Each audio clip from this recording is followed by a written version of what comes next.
오늘 주일 아침 하나님께서 우리에게 주시는 말씀은 신약성경 사도행전 1장 8절과 요한일서 1장 1절로 4절 말씀입니다. 먼저 사도행전 1장 8절 말씀입니다.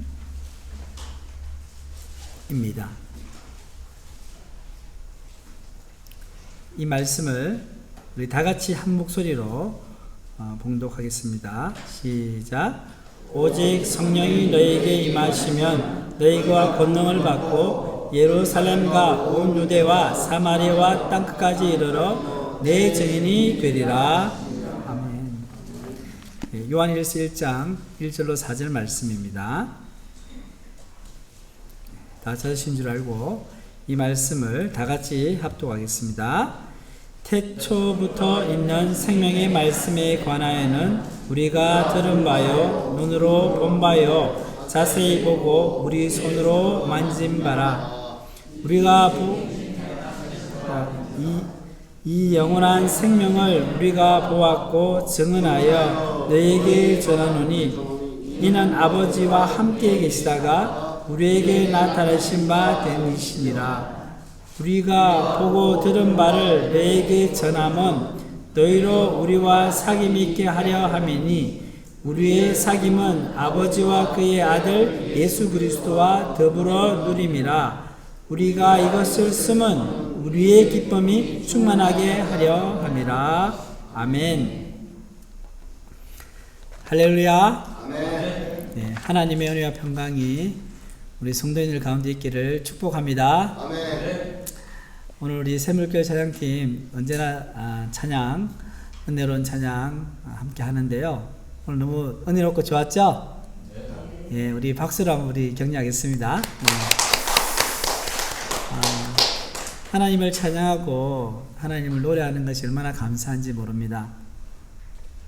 오늘 주일부터 우리는 우리가 꿈꾸는 교회, 우리가 꿈꾸는 교회라는 주제로 시리즈 설교를 시작합니다. 8주간 진행되는 시리즈 설교의 내용은요, 포항 샘물교회 교회의 비전에 대한 것입니다. 저는 성경 말씀을 근거해서 지금까지 제가 목회하면서 배우고 경험한 것들을 바탕으로 기도하며 포항 샘물교회 교회의 교회 비전을 한번 그려봤습니다. 리더는 자신이 이끄는 공동체의 비전을 제시해야 합니다. 미국의 유명한 리더십 전문가이면서 칭찬은 고래도 춤춘다의 저자인 켄 블랜차드는 이런 말을 했습니다. 비전은 공동체를 하나로 묶는 접착제이며 리더는 그 비전을 전달하는 도구다. 교회는 하나님이 주시는 비전을 따라가야 합니다. 잠언 29장 18절 말씀인데요. 우리 함께 읽어보겠습니다. 시작. 묵시가 없으면 백성이 방자에 예가하느니와 율법을 지키는 자는 복이 있느니라. 아멘. 여기서 묵시라는 말이 있는데요. 히브리어로 하존이라고 합니다. 뜻은요, 꿈, 계시라는 의미를 가지고 있습니다. 자, 꿈은 영어로 하면 드림이기도 하고요, 또 비전이라고 말합니다. 그래서 이 말씀은 하나님의 비전, 하나님의 계시가 없으면 백성이 방자히 행한다는 말씀입니다. 교회도 마찬가지겠죠. 하나님께서는 각 시대마다 하나님의 비전을 보여주십니다. 구약시대는 선지자를 통해서 하나님의 비전과 계시를 받아 이스라엘 백성에게 올바른 영적 방향을 제시해 주었습니다. 오늘날에도 하나님께서 세우신 영적 지도자를 통해서 말씀하십니다. 각 교회에 담임 목사를 세우심도 이 시대의 하나님의 비전을 성도에게 알리기 위함입니다. 포항 샘물교회 교회가 하나님께서 기뻐하시는 교회가 되기 위해서는 모든 성도가 하나님께서 주시는 비전을 공유하고, 여러분 공유한다는 건 뭡니까? 함께 그것을 보고 듣고 생각하는 거예요. 그리고 한 마음이 돼요. 자, 공유했는데 나는 그렇게 생각 안 해. 나는 좀 달라. 이게 아니라 한 마음이 되어 그 방향으로 나아가는 거예요. 이런 의미에서 앞으로 8주간의 주일 말씀은 아주 중요합니다. 첫 단추를 잘 껴야 되잖아요. 그죠? 이게 8주간의 말씀이 중요합니다.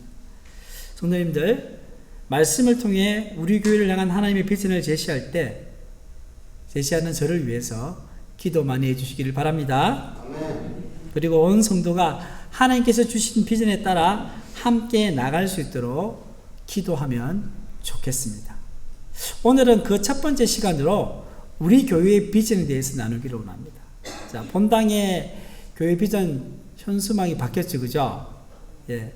저는 우리 교회 비전을요, 사귐의 공동체와 선교적 공동체로 비상하는 교회로 한번 지어봤습니다.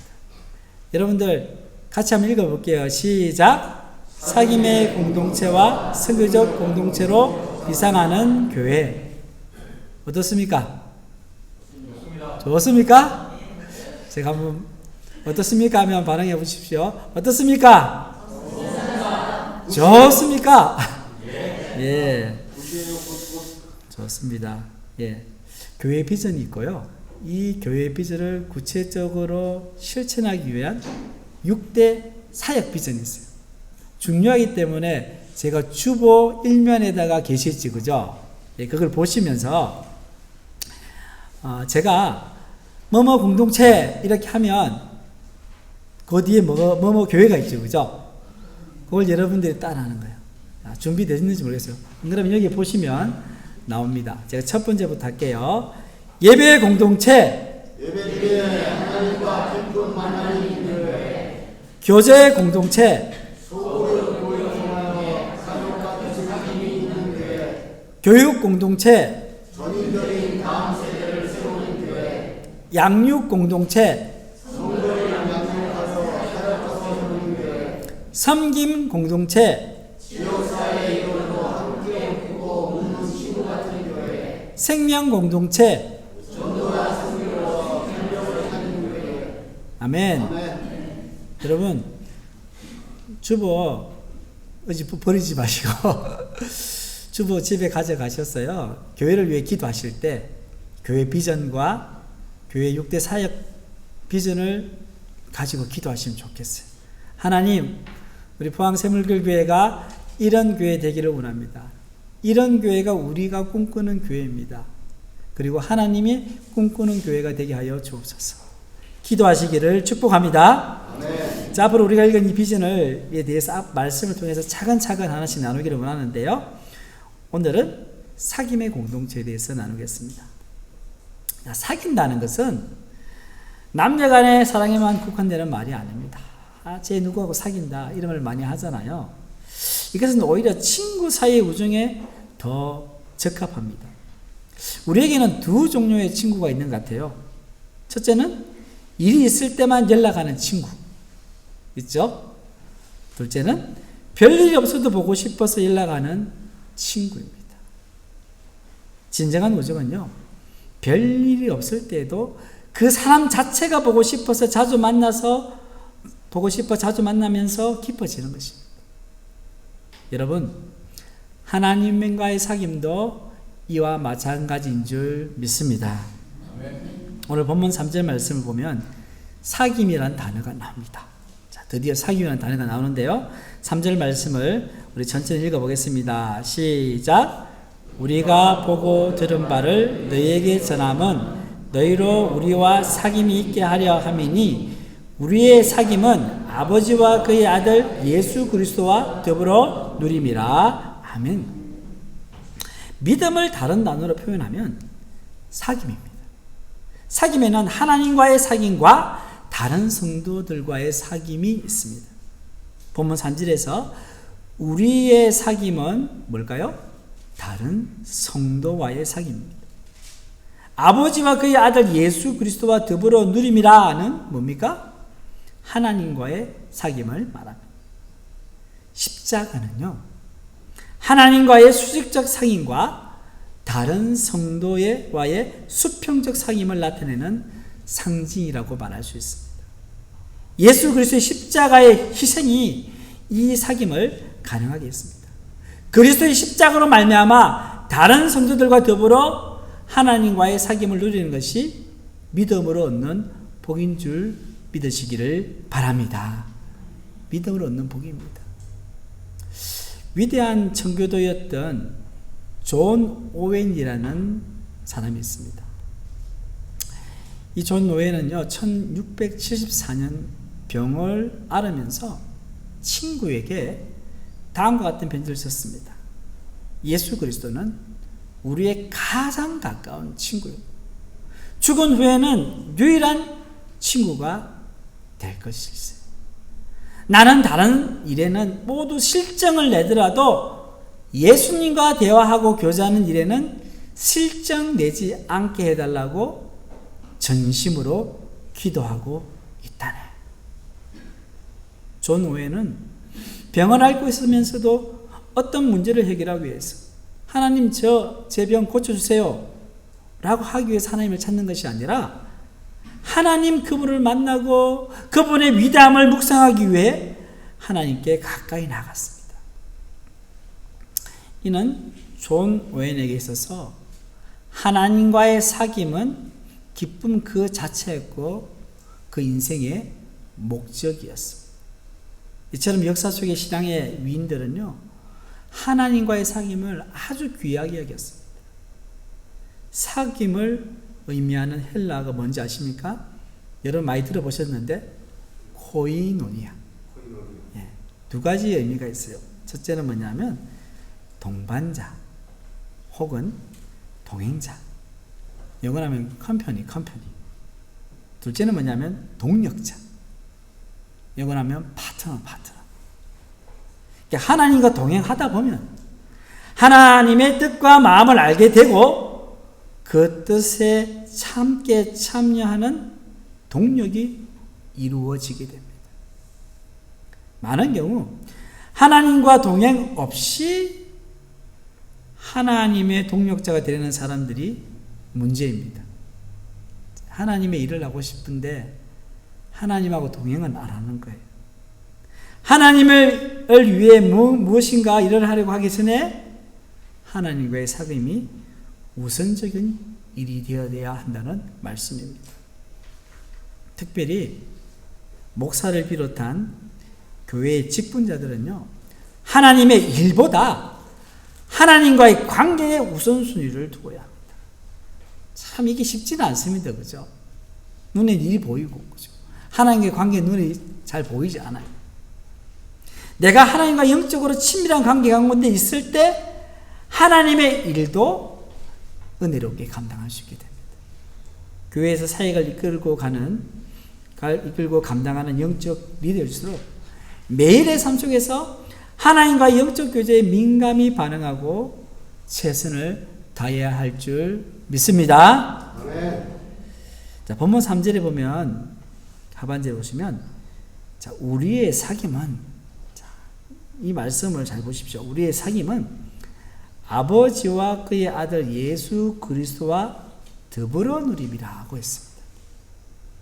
이는 사도 요한이요, 다른 성도와 더불어 하나님과의 사귐을 누리고 있다고 말하는 대목이에요. 여기는 다른 성도들과의 사귐 플러스 하나님과의 사귐이 어울려져 있는 모습입니다. 여기서 사도 요한이 누리는 하나님과의 사귐은 어떤 것일까요?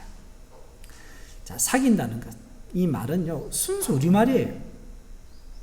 사전적 의미를 보니까요, 만나 가까운 사람으로 만들다. 그리고 두 번째는 서로 친하게 지내다입니다. 자, 사귄다는 것은 만남의 시작일 뿐만 아니라 그 만남이 깊어지는 것까지 포함합니다. 앞에서 사귐이 헬라어로 코이노니아라고 했는데 그 의미가 동행자, 동력자라는 의미를 가지고 있다고 했습니다. 자, 이것들을 모두 종합해 보면요, 사귐이라는 것은요, 기본적으로 뭡니까? 서로 교제하는 겁니다. 교제하는 것. 그리고 서로의 삶에 동참하고 참여하는 것을 말합니다. 자, 그렇다면 우리가 누군가와 교제를 시작하고 그 사람의 삶에 동참하게 될 때, 쉽게 말하면 누군가와 사귄다면 어떤 기분이 들까요? 성도 여러분들 중에 결혼하신 분들, 자신의 배우자와 처음 사귀기 시작할 때를 한번 떠올려 보십시오. 자, 어떻습니까? 그리고 결혼하지 않으신 분들도 있습니다. 자, 내가 좋아하는 누군가와 만남을 가지기 시작했을 때를 한번 떠올려 보십시오. 그분 친구일 수도 있고요. 여러 사람일 수 있죠. 떠올려 보십시오. 자, 떠올려 보니까 어때요? 가슴이 두근거립니까? 네. 어떻게 됩니까? 가슴이? 정말로 기대감, 그 따뜻한 사랑 느껴지지 않습니까? 어떤 사귐은요, 우리의 삶을 송두리째 사로잡고 변화시키는 일생일대의 사건이 될 수 있습니다. 바로 하나님과의 사귐이 우리의 가슴을 뛰게 만드는 일생일대의 사건이 되어야 할 줄 믿습니다. 하나님과의 사귐, 그 어떤 사귐보다도 귀하고 놀라운 사귐입니다. 그런데 문제는요, 그 사귐의 주도권이 우리에게 있지 않습니다. 어느 누가 스스로 나서서 하나님 나와 사귀셔야 합니다. 하나님 나하고 사귀셔야 돼요. 라고 주장할 수 있을까요? 하나님과의 사귐은요, 엄밀히 따지면 하나님께서 허락하셔야 가능합니다. 하나님께서 주도권을 가지고 우리에게 사귀자고 하셔야 되는 거예요. 근데 여기 놀라운 소식이죠? 하나님께서는 우리를 자신과의 사귐 속으로 초청하시는 거예요. 이리 온나. 요한 1서 4장 10절 말씀입니다. 우리 함께 읽겠습니다. 시작. 사랑은 여기 있으니 우리가 하나님을 사랑한 것이 아니요 하나님이 우리를 사랑하사 우리 죄를 속하기 위하여 화목제물로 그 아들을 보내셨습니다. 아멘. 누가 먼저 사랑했다고요? 하나님이 우리를 사랑하셨어요. 하나님이 우리의 죄를 위해 보내신 화목제물 예수 그리스도를 믿는 모든 사람은 하나님과의 가장 복된 사귐을 가질 수 있는 것입니다. 이것이 그분과의 사귐을 얻기 위한 유일한 조건이에요. 하나님이 손 내미실 때에 예수 그리스도로 말미암아 우리는 사귐의 자리에 나아갈 수 있습니다. 그래서 예수 그리스도는 하나님과의 사귐을 위하여 우리에게 보내시는 하나님의 초청장입니다. 그래서 우리가 예수님 믿으세요, 예수님 믿으세요 전도하는 거예요. 누구든지 이 초청을 받고 나오는 사람을 하나님은 놀라운 사랑으로 반겨주십니다. 저는 이 자리에 계신 모든 성도님이 하나님의 초청장인 예수님을 만났고 현재 그분과의 사귐 가운데 있는 줄 믿습니다. 가운데 있는 줄 믿습니다. 있어야죠. 그 사귐 가운데 있어야죠. 예수님과의 사귐이 있는 사람이야말로 구원의 확신이 있는 분입니다. 우리가 누군가와 사귀게 되면 어떤 일이 있습니까? 그 사람을 닮게 됩니다. 그래서 사귐은요, 닮음을 낳습니다. 자, 하나님과의 사귐은 우리를 하나님과 닮게 만듭니다. 하나님이 빛이신 것처럼 우리 또한 어둠을 벗어나 빛 가운데 행하는 사람이 됩니다. 요한 1장 5절 말씀입니다. 함께 읽겠습니다. 우리가 그에게서 듣고 너에게 전하는 소식이 이것이니 곧 하나님은 빛이시라. 그에게는 어둠이 조금도 없으시는 것이니라. 아멘. 그리고 하나님이 사랑이신 것처럼 우리 또한 사랑으로 사는 사람이 됩니다. 요한일서 4장 16절 말씀입니다. 함께 읽겠습니다. 하나님이 우리를 사랑하시는 사랑을 우리가 알고 믿었노니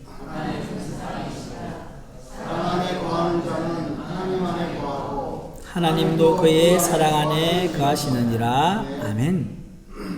오래 사귄 친구가 서로 다르면서도 닮은 모습을 보이는 것처럼 하나님과의 사귐은요, 우리의 삶 속에 하나님의 성품을 빚어내는 힘을 가집니다. 하나님과의 사귐을 통해 우리 안에는 하나님과 닮은 성품, 하나님과 닮은 삶의 어떤 모습이 만들어집니다. 이 원리를 잘 보여주는 말씀이 요한일서 2장 6절 말씀에 나옵니다. 이 말씀을 우리 천천히 함께 읽어보겠습니다. 시작. 그의 안에 산다고 하는 자는 그가 행하시는 대로 자기도 행할지니라. 아멘. 자, 여기 말씀을 잘 보십시오. 그의 안에 산다, 이 말씀 있죠. 자, 이게 산다는 말은요, 또 다르게 말하면 그한다, 함께 한다는 거예요.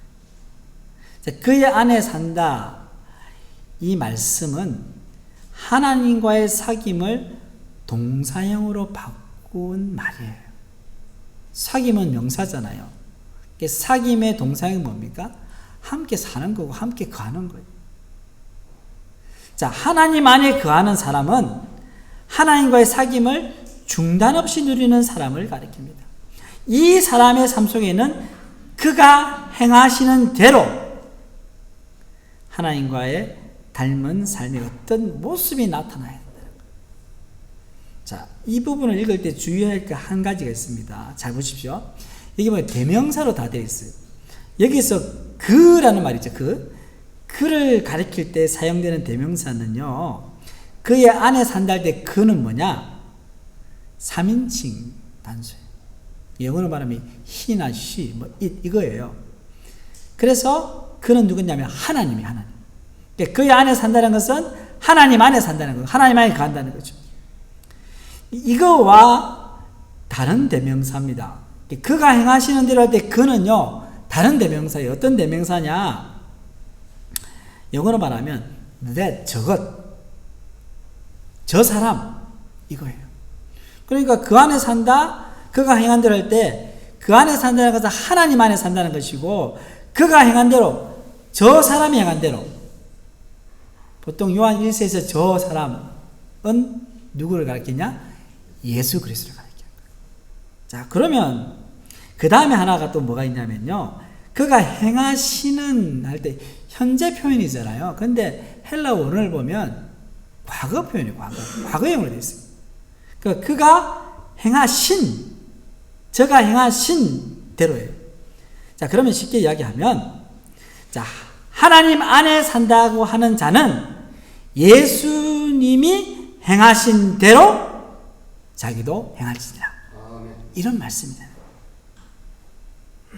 하나님과의 사귐을 가진 사람의 삶 속에는 하나님의 뜻을 역사 속에서 구체적으로 실행에 옮기신 예수님과의 닮은 삶의 어떤 모습을 반드시 만들어야 된다는 말씀이에요. 이걸 쉽게 말하면 뭘까요? 작은 예수로 살아야 한다는 말씀입니다. 우리가 하나님과의 사귐을 단순히 내면적인 일로 또는 감상적인 차원으로 돌려버릴 수 없습니다. 하나님과의 사귐은 사실 우리의 삶 전체를 뒤바꾸는 능력을 가지고 있기 때문에 그렇습니다.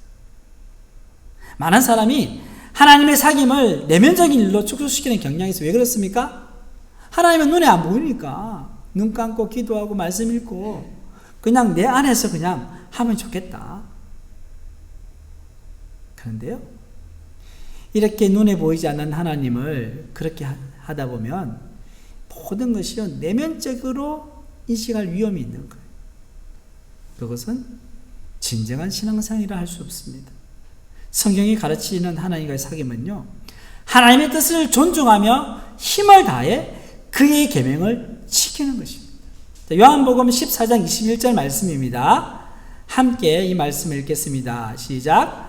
나의 계명을 지키는 자라야 나를 사랑하는 자니 나를 사랑하는 자는 내 아버지께 사랑을 받을 것이요 나도 그를 사랑하여 그에게 나를 나타내리라. 아멘. 나를 사랑하는 자는 어떻게 하는 자라고요? 나의 계명을 지키는 자다. 사랑한다는 것은 사귄다는 거잖아요. 이와 같이 우리의 삶의 모든 변화는 하나님과의 사귐에서 시작됩니다.